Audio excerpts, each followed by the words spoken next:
Good morning, afternoon, evening, or night, ladies, gentlemen, and otherwise, and welcome back to the development logs of New Dawn for the Elements, a sequel to Sunset of the Elements, and the very first seasonal version of these devlogs, because these used to be monthly. Now they're doing them seasonally, because I really don't get enough done in a single month for me to make a video on it.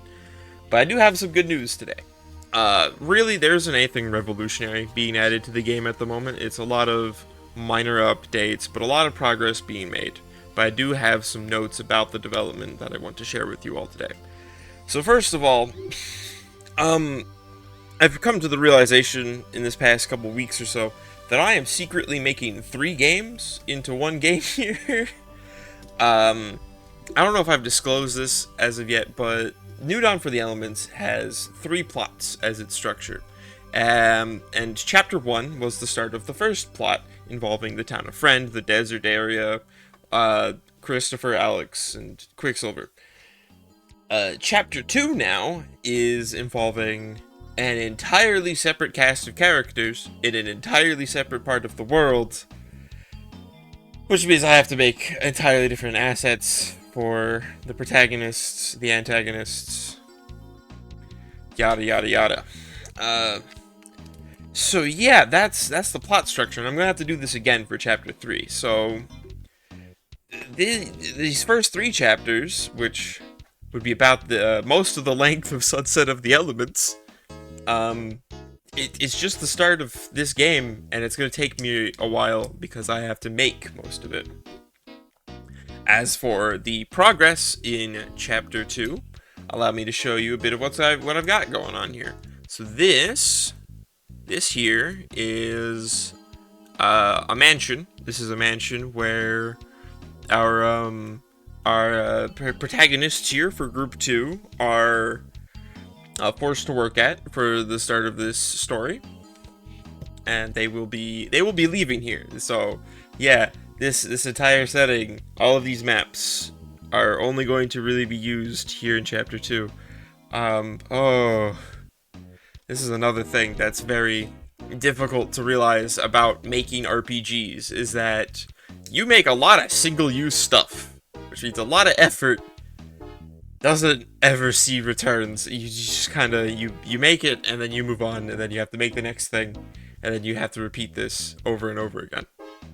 I get to reuse assets, though. That's nice. I've been working on making the indoor tile sets, as you can see here with these bricks. These are not the default RMMV bricks.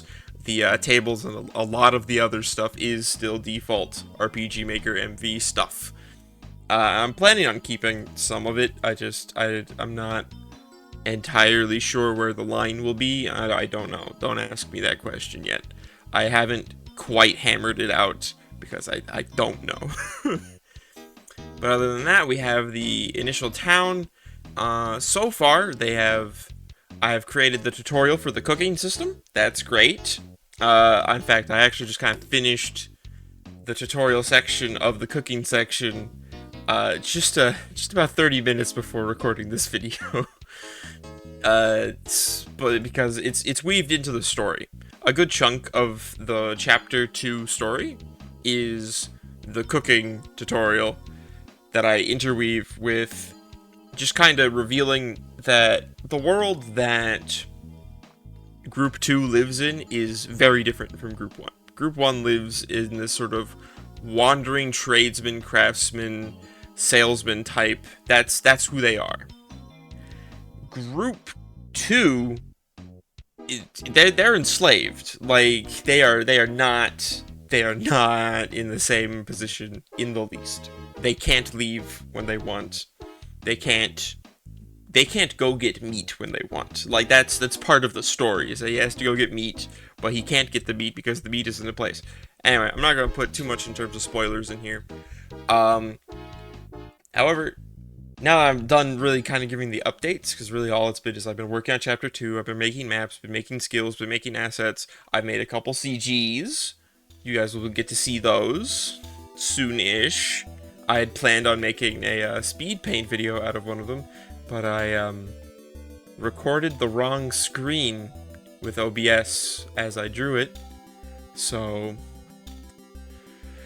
yeah, you're not getting that video because it's just this screen over here. That screen is the entirety of the video. Yay! Great. Hopefully with future CGs I'll remember to record my creation process and then I can make them into videos on their own. That's something I want to do. As for next update, the next update will be the winter update, which should come in January. It's not going to be the New Year's video because I don't want it to be the New Year's video.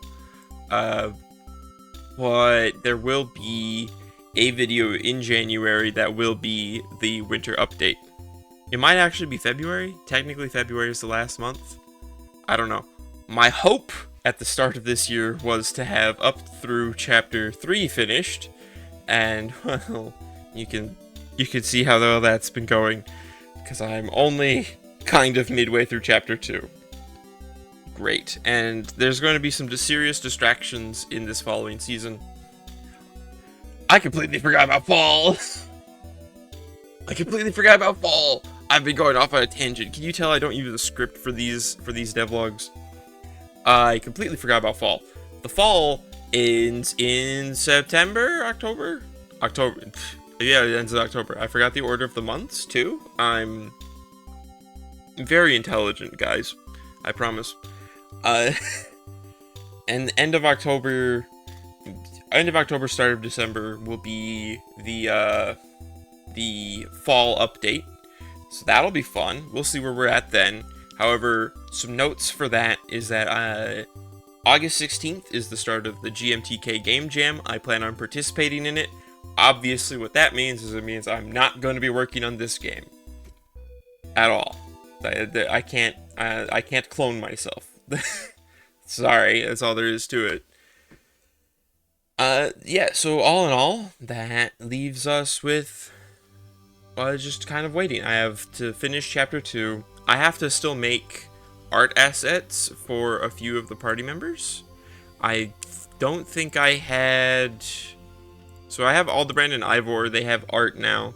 They have walking sprites. They don't have facial sprites yet. I still have to make the face portraits.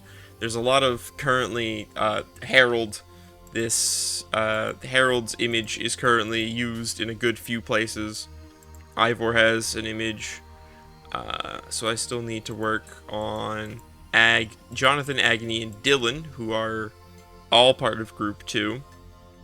Although Agony won't show up until later. She won't be in this chapter, so I can kick that rock down the road a bit. That's useful.